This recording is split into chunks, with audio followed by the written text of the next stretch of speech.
a mais vídeo do canal e hoje vamos continuar nossa série de vídeos do O Deus que Destrói Sonhos.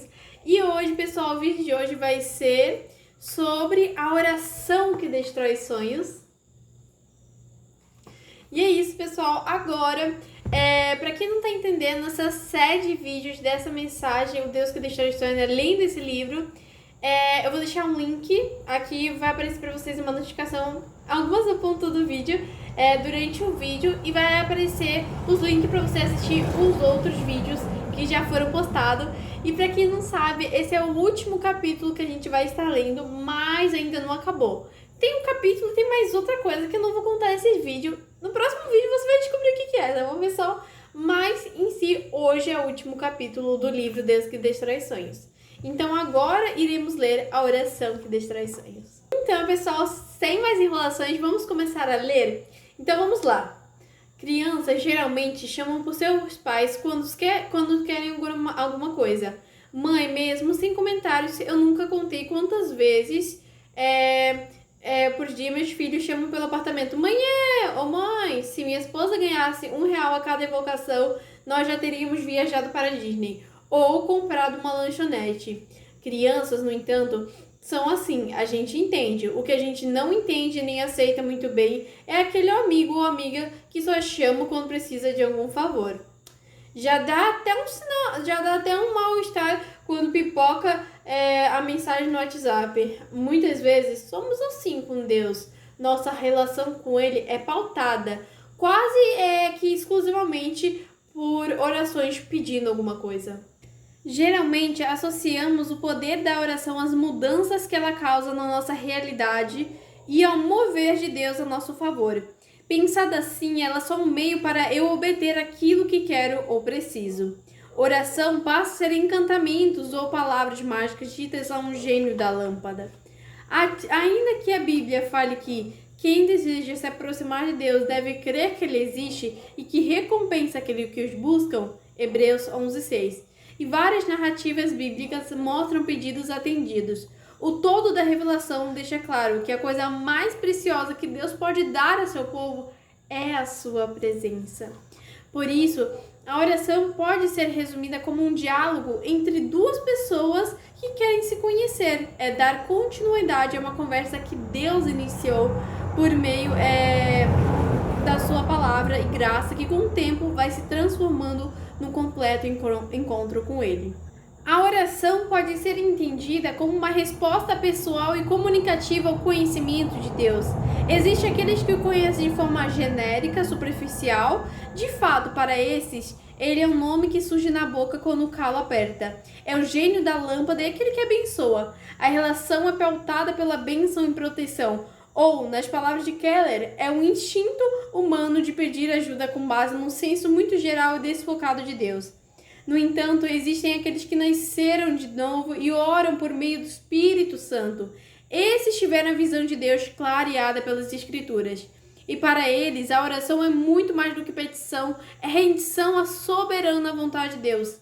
Afinal, o ouvir precede o pedir. Isso é, se as nossas orações são resposta ao que o Senhor falou em sua palavra, os nossos pedidos se tornam secundários. Repito, secundários, não desnecessários. Um discípulo verdadeiro também tem desejo para apresentar ao Pai. Veja o apóstolo Paulo, nas cartas dele podemos ler algumas de suas orações, o que impressiona a essência dessas orações. Para ele, o motivo que leva a ficar de joelhos está em seus leitores conhecerem Jesus e terem os olhos do coração iluminados por ele. Efésios 1:18. Paulo vê que esse conhecimento mais profundo de Deus como algo mais importante para receber do que a transformação das circunstâncias. Conhecer melhor a Deus é do que necessitamos acima de tudo que pretendemos enfrentar a vida, sejam quais forem as circunstâncias. A partir do momento que temos essa compreensão, o pedir e dar-se-vos ganha outro significado. O tudo que pedires em meu nome receberás. Muda. A prioridade da nossa oração passa a ser o próprio Deus e não a realização dos nossos sonhos. Pedir em nome de Jesus também significa pedir o que Jesus pediria. E eu não irei escrever um tratado sobre oração. Falta espaço, competência e experiência para isso. Porém, quero elencar aqui alguns princípios fundamentais para a nossa vida de oração, a partir do que Jesus nos ensinou na oração do Pai Nosso. Ela é a resposta de Cristo ao pedido dos discípulos: Senhor, ensina-nos a orar, e peço que também deve ser o nosso. Jesus não deu esse modelo de oração para guiar as nossas palavras e nossos afetos. Jesus nos deu esse modelo de oração para seguir as nossas palavras e nossos afetos. É fato que não sabemos orar como convém. Sem guia, percorremos os caminhos do egoísmo, como Tiago já nos alertou. E quando pedem, não recebem, pois seus motivos são errados. Pedem apenas o que lhes dá prazer. Tiago 4,3. Para Tiago, a oração nasce dos desejos, mas uma vez que nossos desejos encontram-se confusos e desordenados, as orações também acabam sendo frutos dessa desordem. Ele afirma que oramos, mas não temos nada porque nossas orações e súplicas nascem de nossas vaidades. Precisamos de uma oração mestra, de um guia nessa vida de relacionamento com Deus. Se usarmos as sequências e os temas apresentados no Pai Nosso, teremos uma recordação dos nossos desejos e afetos, como John Wesley ensinou. O objetivo dessa oração não é informar a Deus, como se ele não soubesse o que você quer. A oração é para se informar, é para pensar no sentido dos seus desejos mais profundos. Então, aliás, nossas orações são um verdadeiro teste dos nossos desejos. Nada que merece ter um lugar em nossos desejos deixa de merecer um lugar em nossas orações. Aquilo pelo qual não podemos orar também não deveríamos desejar. Jesus ensina a orar. Portanto, orem da seguinte forma: Pai nosso que está no céu, santificado seja o teu nome. Venha o teu reino, seja feita a tua vontade, assim na terra como no céu. Dai-nos hoje o pão para este dia, e perdoa nossas dívidas, assim como perdoamos dos nossos devedores. E não nos deixeis cair em tentação, mas livra-nos do mal, pois teu é o reino, o poder e a glória para sempre. Amém. Mateus 6, 9 ao 13. Antes de qualquer coisa, é preciso deixar bem claro que essa oração pertence a todo o povo de Deus. Se você nasceu no catolicismo, talvez até tenha lido a oração no ritmo que fazia ou faz nas missas. Se nasceu evangélico, dependendo da vertente, pode ter a tendência em pensar que repetir essa oração é coisa de católico, mas não! Essa oração é de todos os que crerem e pode ser repetida desde que com consciência do que se repete. Aliás, sobre repetições, eu me lembrei de um acontecimento. Certa vez, uma conferência fiel para pastores e líderes, 2 amigos estavam olhando o material de orações dos puritanos. À época, zoei dizendo que achavam um absurdo comprar um livro com orações de outras pessoas. Afinal, onde está a intimidade e a espontaneidade ao falar com Deus? O tempo passou, um dia durante o culto, um pastor pediu que repetíssemos a oração dele. A minha mente se abriu na hora, porque não achava estranho repetir uma oração genérica de um pregador. Mas tirava sarro de quem lia e tomava para si orações de pessoas piedosas do passado. Comecei então a lembrar-me das vezes que já havia usado os salmos como oração, ou até mesmo letras de canções. Desde então não vejo problemas em irmãos que consciente e intencionalmente usam livros de oração para seus momentos com Deus, ou naqueles que se apoiam nas palavras do Pai Nosso. Ao falar de oração em Mateus 6, Jesus não estava condenando a repetição, mas sim a repetição de frases vazias. Ele mesmo ensinou uma oração a seus discípulos para ser repetida. Como afirmou N.T. White, parte da nossa dificuldade aqui é que nós, modernos, estamos tão ansiosos em fazer as coisas do nosso jeito que qualquer tipo de ajuda parece tirar nossa autenticidade, já que não vem do nosso próprio coração. Por isso, hesitamos em usar as orações de outras pessoas. Às vezes faltam palavras quando oramos, portanto, replicar o que outras pessoas falaram a Deus, compartilhando suas dores ou dúvidas, pode ser um caminho. Nós nos apropriamos dos termos como se fossem nossos. A oração do Pai Nosso reflete tudo que Jesus fez e ensinou. Mais do que nos ensinar um modelo de oração, ele já está falando de um estilo de vida. Afinal, foi Jesus que andou dizendo que era chegado o tempo de honrar o nome do Pai, de estabelecer o seu reino assim, na terra como no céu. Foi Jesus quem alimentou multidões como um pão no deserto. Foi Jesus quem perdoou pecadores e disse a seus seguidores que fizessem o mesmo. Foi Jesus quem enfrentou resoluto o tempo da prova, para que outros pudessem ser poupados. E foi Jesus quem inaugurou o reino de Deus, exerceu o poder de Deus, morreu e ressuscitou para manifestar a glória de Deus. Por isso, quando oramos o Pai Nosso, estamos assumindo o compromisso com o que Deus fez e ainda está fazendo neste mundo. A nossa oração reconhece a primazia dos planos dele em relação ao que elaboramos. Segundo Stott, o conteúdo das nossas orações será afetado de duas formas. Primeiro, os interesses do Senhor terão prioridade. Teu nome, teu reino, tua vontade. Segundo, as necessidades que temos serão totalmente entregues a Ele. Dá-nos, perdoa-nos, livra-nos. Pai nosso que está no céu. Então, ser um discípulo de Jesus vai além do papel de aluno aos pés de um mestre. É ser filho de um Pai amoroso. Cristo veio ampliar a família de Deus. Antes restrita aos fiéis da nação de Israel, desde então estendida a todos que nele creem. João 1,12. Vamos ler agora João 1,12? João 1,12 diz assim: contudo, aos que o receberam, aos que creram em seu nome, deu-lhes o direito de se tornarem filhos de Deus. Jesus, ele também abriu o caminho para a intimidade com o Pai, visto que ninguém antes na história bíblica teve a ousadia de falar com Deus de forma tão familiar. Como uma criança fala a seu pai, com simplicidade, intimidade e sem temor. Portanto, não há dúvida alguma de que a palavra Abba, utilizada por Jesus para dirigir-se a Deus, revela o próprio fundamento de sua comunhão com Ele. As palavras de Jesus expressam simplesmente uma experiência cotidiana. Só o pai e um filho aqui se conhecem mutuamente. Em Gálatas 4,6, Paulo afirma que o Espírito foi enviado aos nossos corações e ele chama Abba, Pai. Portanto, somos autorizados a chamar de Deus de Papai, pois também somos filhos. E mais, segundo o pensador cristão J.E. Packer, se quiser julgar até que ponto uma pessoa entendeu o que é cristianismo, descubra que valor ela dá ao fato de ser filho de Deus e a ter de Deus como seu pai.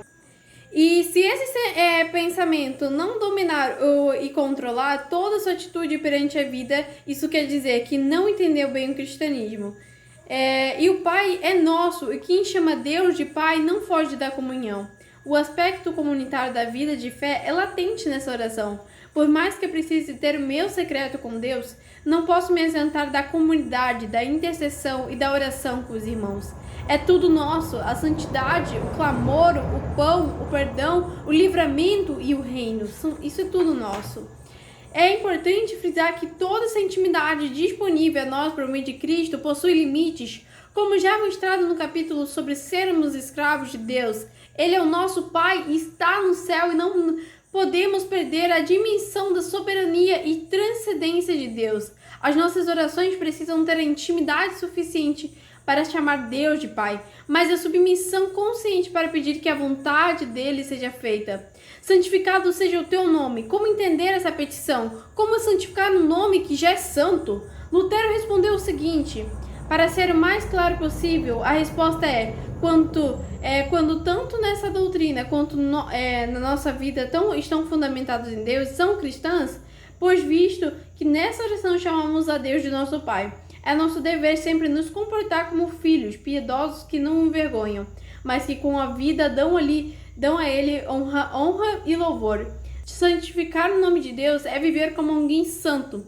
Isso, é claro, não significa ser sem defeitos ou não pecar mais, mas sim abandonar os maus caminhos sempre que neles trilharmos. Então, pessoal, Então, como diz aqui, que santificar o nome de Deus é viver como alguém santo, né? Não significa que isso a gente vai ter sem defeito, não vai pecar mais, porque nós nascemos já pecaminosos.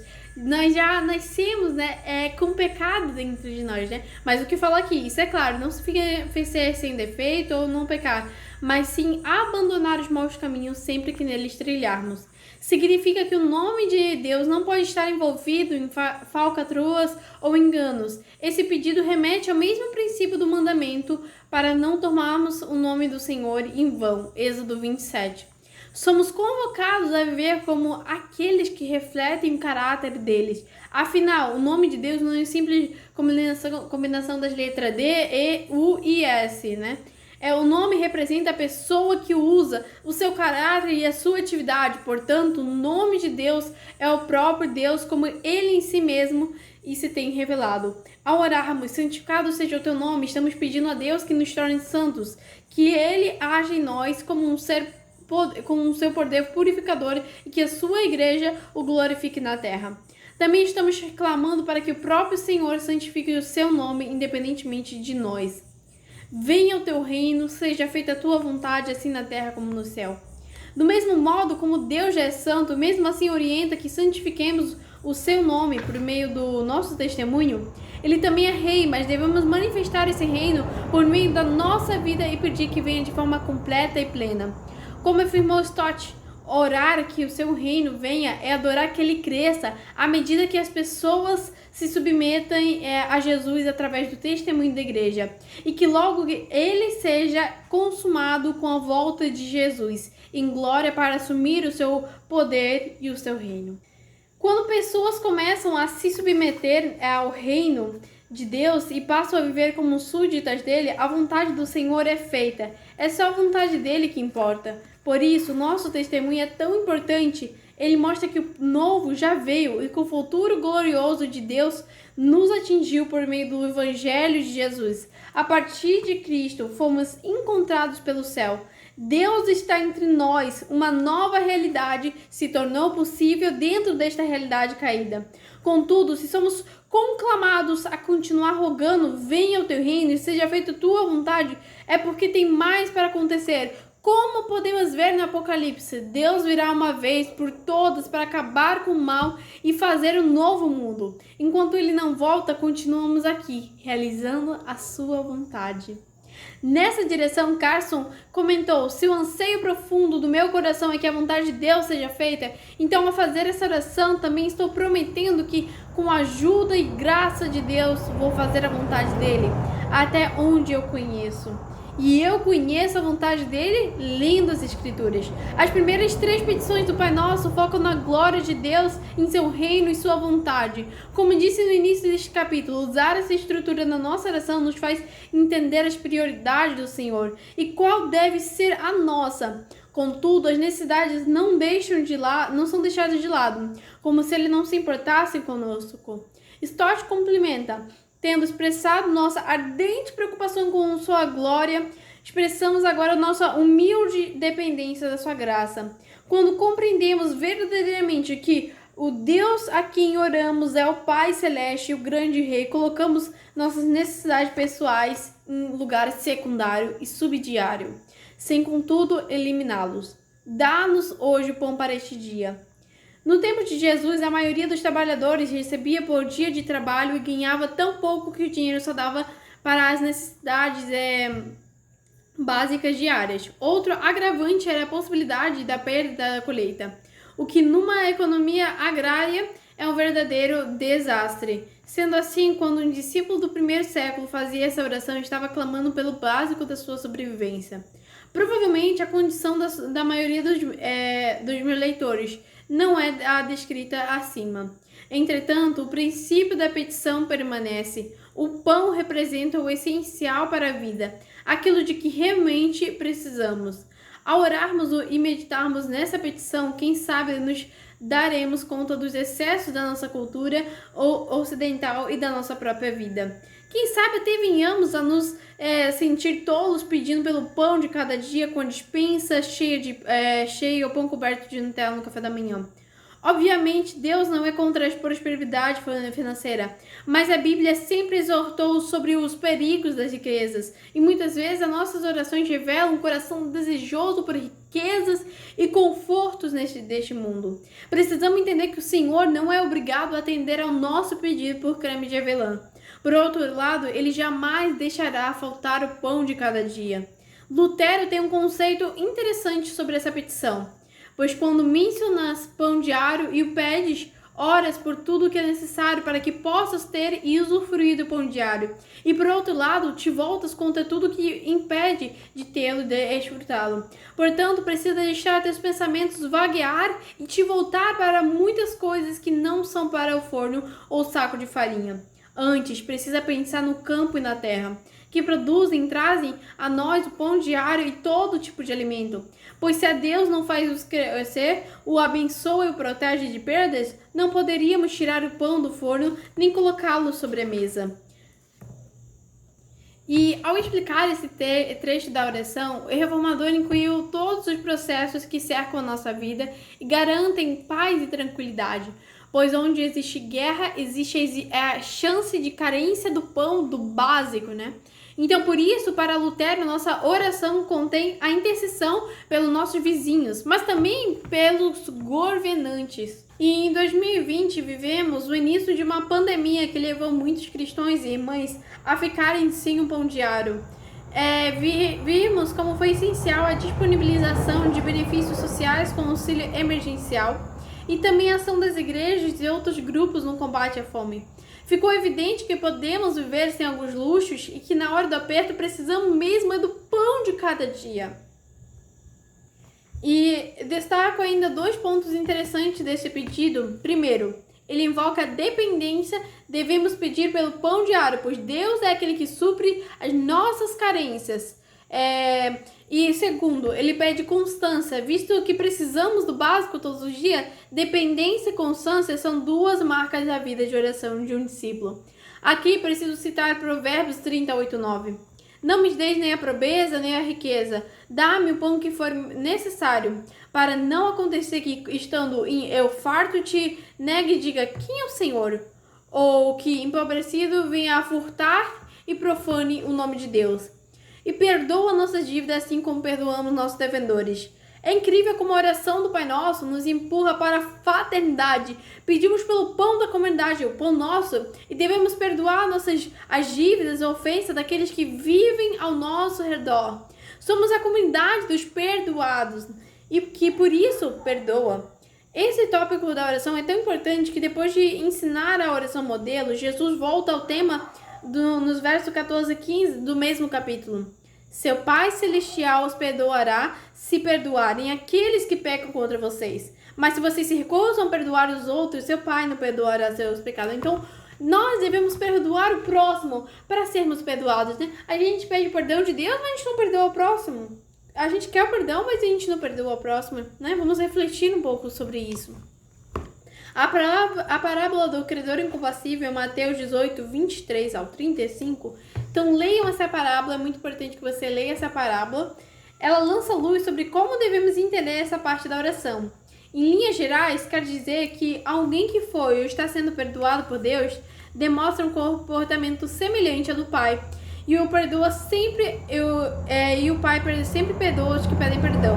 E não nos deixe cair em tentação, mas livra-nos do mal. Assim como dependemos de Deus para o básico do nosso sustento físico, também dele dependemos para o sustento espiritual. A nossa inclinação natural são as obras da carne, Gálatas 5. Somente com auxílio divino conseguimos resistir às tentações. Leiam Gálatas 5 e depois voltem para o vídeo, tá bom, pessoal? Para a gente continuar falando da mensagem. Jesus ele nos exortou a vigiar e a orar para não ceder às dificuldades, pois sabe da nossa fraqueza moral e da existência do mal no mundo. Agora vamos ler Mateus 26, 41. Mateus 26, 41.